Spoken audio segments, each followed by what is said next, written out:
ശാന്തിയുടെയും സമാധാനത്തിന്റെയും ക്രിസ്തുമസ് നാളുകളും നന്മയും ഐശ്വര്യവും മാത്രമായുള്ള പുതുവർഷത്തിനായുള്ള ഈ പ്രാർത്ഥനയിൽ ഏവർക്കും VTS മാളിന്റെ ഹൃദയം നിറഞ്ഞ ക്രിസ്തുമസ് പുതുവത്സരാശംസകൾ നേരുന്നു.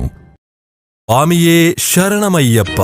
ശബരിമല തീർത്ഥാടനത്തിനാവശ്യമായ മാലകൾ, മുണ്ട്, ഇരുമുടി, തോൾ സഞ്ചി, കുട്ടികൾക്കാവശ്യമായ മുണ്ട്, ഉടുപ്പുകൾ, പുതപ്പ്, തോർത്ത് തുടങ്ങിയ മുഴുവൻ പൂജാ സാധനങ്ങളും ഒരുക്കി പാണ്ടിക്കാട് മഞ്ചേർ റോഡിൽ നിയോ ഹോസ്പിറ്റലിന് സമീപത്തുള്ള അമൃത പൂജാ സ്റ്റോർ വൃശ്ചിക മാസത്തെ വരവേൽക്കാൻ ഒരുങ്ങിക്കഴിഞ്ഞു. കൂടാതെ വിവാഹം, മരണാനന്തര ചടങ്ങുകൾ, താന്ത്രിക കർമ്മങ്ങൾ എന്നിവയ്ക്കാവശ്യമായ എല്ലാ പൂജാ സാധനങ്ങളും ഇവിടെ ലഭ്യമാണ്. അമൃത പൂജാ സ്റ്റോർ, നിയോ ഹോസ്പിറ്റലിന് മുൻവശം, മഞ്ചേർ റോഡ്, പാണ്ടിക്കാട്. വണ്ടൂരിൽ വീട്ടിൽ അതിക്രമിച്ചു കയറി മോഷണം. വയോധികയുടെ സ്വർണ്ണാഭരണങ്ങൾ കവർന്നു. അമ്പലപ്പടിയിൽ ഒറ്റയ്ക്ക് താമസിക്കുന്ന ചന്ദ്രമതിയുടെ സ്വർണ്ണാഭരണങ്ങളാണ് മൂന്നംഗ സംഘം കവർന്നത്. ഇന്നലെ രാത്രിയാണ് മോഷണം.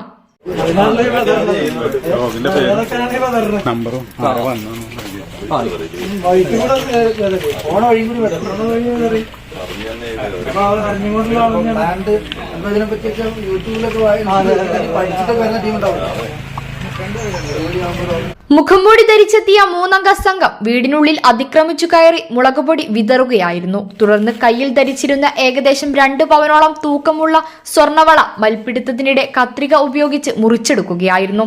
ആക്രമണത്തിൽ പരിക്കേറ്റും അസ്വസ്ഥയുമായ ചന്ദ്രാവതി ഉടൻ തന്നെ അയൽവാസികളെ വിളിച്ച് വിവരം അറിയിച്ചു. അയൽവാസികൾ വീട്ടിലെത്തുമ്പോൾ മുളകുപൊടി വിതറിയതിനാൽ കടുത്ത അസ്വസ്ഥതയോടെയായിരുന്നു വയോധിക. തുടർന്ന് പോലീസിനെ വിവരമറിയിക്കുകയായിരുന്നു. പോലീസ് സ്ഥലത്തെത്തി പരിസരത്ത് പരിശോധന നടത്തി. ഡോഗ് സ്ക്വാഡും വിരലടയാള വിദഗ്ധരും ഇന്ന് രാവിലെ സ്ഥലത്തെത്തി. മലയാളം സംസാരിക്കുന്നവരാണ് കൃത്യം ചെയ്തത് എന്നാണ് വയോധിക പറയുന്നത്. പരിഭ്രാന്തരായ നിലയിലായിരുന്നു പ്രതികളുടെ പെരുമാറ്റം. ഇവരെ അറിയാവുന്ന ആരെങ്കിലും ആവാം ഇതിന് പിന്നിൽ എന്നാണ് പോലീസിന്റെ നിഗമനം. CCTVകൾ പരിശോധിച്ചു വരികയാണ്. വണ്ടൂർ പോലീസ് അന്വേഷണം ഊർജിതമാക്കി. നമ്മളെ വീട്ടിന്റെ ഉള്ളിലേക്ക് തള്ളി കയറി, പിന്നെ പിടിച്ച് വായും മൂക്കൊക്കെ പൊത്തി പിടിച്ച് കയ്യുമേലുള്ള വളയൊക്കെ ഊരി അവര് പോയി പൊട്ടിച്ചെടുത്തിട്ട്. കഴുത്തിൽ തപ്പിയൊന്നും കിട്ടിയില്ല. കാതിലത്തത് ഒരു ശ്രദ്ധിച്ചിട്ടുണ്ടാവില്ലായിരിക്കും. അതുകൊണ്ട് അത് തന്നെ ഉണ്ടായിട്ടുള്ളൂ. 3 ആളുണ്ട്.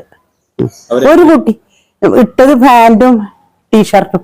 മുഖം ഞാൻ പറഞ്ഞില്ല, നമ്മളെ ഈ കണ്ണിന്റെ ഇവിടെ മാത്രമേ ഉള്ളൂ കാണാൻ. ബാക്കി അതാണ് ഇട്ടിക്കുന്നത്. ടീഷർട്ടും പാന്റുമാണ്. മെല്ലെ ഞാൻ ലോക്ക് നീക്കി. ഈ ശബ്ദം കേട്ടിട്ട് പുറത്തേക്ക് നോക്കാം. നമ്മളെ വെള്ള ടാങ്ക് പുറത്തുണ്ടല്ലോ, അതിലേക്ക് എന്താ വീണതാന്നാ ഞാൻ വിചാരിച്ചത്. പക്ഷെ ഇത് ഞാൻ തുറന്നപ്പോഴേക്കും ഇവര് വണ്ടി കയറിയില്ലേ, ലൈറ്റൊക്കെ ഇട്ടിട്ടാണ് പുറത്തേക്ക് ഇറങ്ങണത്. പിന്നെ ഞാൻ പറഞ്ഞില്ല, എന്നെ ആയും മൂക്കൊക്കെ പാടെ അടച്ചു പിടിച്ചു. പിന്നെ മുളക് പൊടി ഇട്ടതെന്ന് നോക്കിയപ്പോ തോന്നണില്ല. എന്നിട്ട് അവര് കൊറേ വലിച്ചു.